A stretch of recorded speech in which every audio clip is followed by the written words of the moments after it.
রাজীবপুরে ৪৯তম জাতীয় সমবায় দিবস পালিত। ক্লান্তি ও অবসানে একটু সতেজ মুহূর্ত মানেই শালবন ব্ল্যাক টি। সমগ্র বাংলাদেশে ডিলার নিয়োগ চলছে। Mobile 01887785890, DT road, Dhaniyalapara, Chattogram. Kurigram জেলার রাজীবপুরে ৪৯তম জাতীয় সমবায় দিবস পালন উপলক্ষে ৭ নভেম্বর সকাল ১১টার সময় উপজেলা পরিষদ হল রুমে আলোচনা সভা অনুষ্ঠিত হয়। এ সময় বক্তব্য রাখেন রাজীবপুর সরকারি পাইলট উচ্চ বিদ্যালয়ের সহকারী শিক্ষক শাহজাহান এবং প্রধান অতিথি হিসেবে বক্তব্য রাখেন রাজীবপুর উপজেলা আওয়ামী লীগের সাবেক সফল সাধারণ সম্পাদক ও উপজেলা পরিষদের চেয়ারম্যান জননেতা মোহাম্মদ আকবর হোসেন হিরো।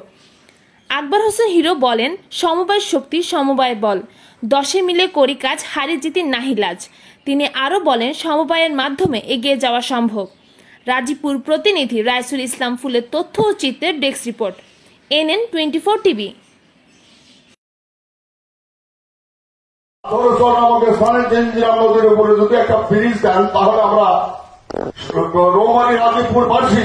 সরাসরি 5 ঘন্টা ঢাকার সঙ্গে করতে পারবো এবং তাৎক্ষণিক পিছনে আসলে পরিকল্পনা মন্ত্রণালয়ের সচিব বললেন, পরিকল্পনা মন্ত্রণালয়ের সচিব এটা আজই এখনই লিখে নেন এবং আজই এর পরিকল্পনা তৈরি করেন। এই যে বুঝছেন, অনেকেই অনেকভাবে হয়তো গপ্প করতেছে, আমি 15 জনে বিজিস করলাম, কেন করলাম, কেন করলাম, কিচ্ছু না। আমি আপনাদের হয়ে আপনাদের পক্ষে কথা বলেছিলাম। ওই দিন প্রধানমন্ত্রী কার্যালয়ে আমাদের সাক্ষাৎ ছিল। আজকে আমরা কত কাছে এসেছি। আজকে আমাদের উন্নয়ন হয়েছে। রৌমারি অর্থাৎ চিলমারি, উলিপুর, কুড়িগ্রামের মানুষ পর্যন্ত আমাদের এই চিলমারি হয়ে পার হয়ে রাজীবপুর দিয়ে ঢাকা যায়। আরো যাবো। এই রাস্তাটা ভালো হলে দেখবেন যে 4 থেকে 4.5 ঘন্টা আমার মনে হয় সময় লাগবে ঢাকা যেতে, আর ওদের ওইখান থেকে লাগে 8 ঘন্টা। বুঝছেন? তাহলে আমরা কত কাছে, ঢাকার কাছে, রাজধানীর কাছে আমরা। তাই আমাদের এখানে কলকারখানা গড়ে তুলতে পারলে আমাদের কাঁচামালের কোনো অভাব হবে না এবং সেটা সমবায় পদ্ধতিতেই সম্ভব। পক্ষে এখানে কোনো কিছুই করা সম্ভব নয়।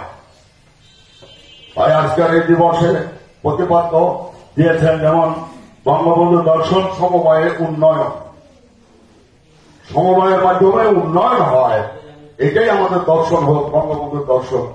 বুঝছেন? এটা যেন আমরা আজকের এই দিবসে আলোচনার মধ্যে দিয়ে শুধু আলোচনা করলেই হবে না, আমরা যেন বাস্তবায়ন করতে পারি এই আশাবাদ ব্যক্ত করে। এবং যদিও মানে সমবায় অফিস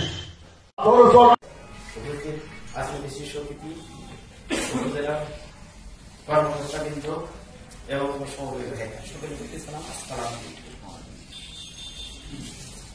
সমবায় কথা অর্থ হল সমবায় শক্তি, বল, ঐক্য। এটি সমবায় একদম বলে দিচ্ছে। প্রতিবারই আমাদের একটি সমবায়ের দিক নির্দেশনা থাকে। যেমন এখানে আছে বঙ্গবন্ধুর দর্শন সমবায়ের উন্নয়ন। সমবায়ের মাধ্যমে কিন্তু আমরা বিভিন্ন ক্ষেত্রে উন্নয়ন করে থাকি। বঙ্গবন্ধু এক সময় দেখা গেছে দেশে 1972 সালের 10ই জানুয়ারি যখন দেশে উত্তরণ করেন, তার পরবর্তীতে বিভিন্ন দেশ কিছু সফর করেন। সেখানে তিনি দেখেছেন এই সমবায়ের মাধ্যমে অনেক দেশ উন্নয়ন। আধুনিক এবং অত্যাধুনিক সেবার একমাত্র বিশ্বস্ত নাম পাটোয়ার জেনারেল হসপিটাল। এখানে আছে অত্যাধুনিক ল্যাব এবং বিশেষজ্ঞ ডাক্তার।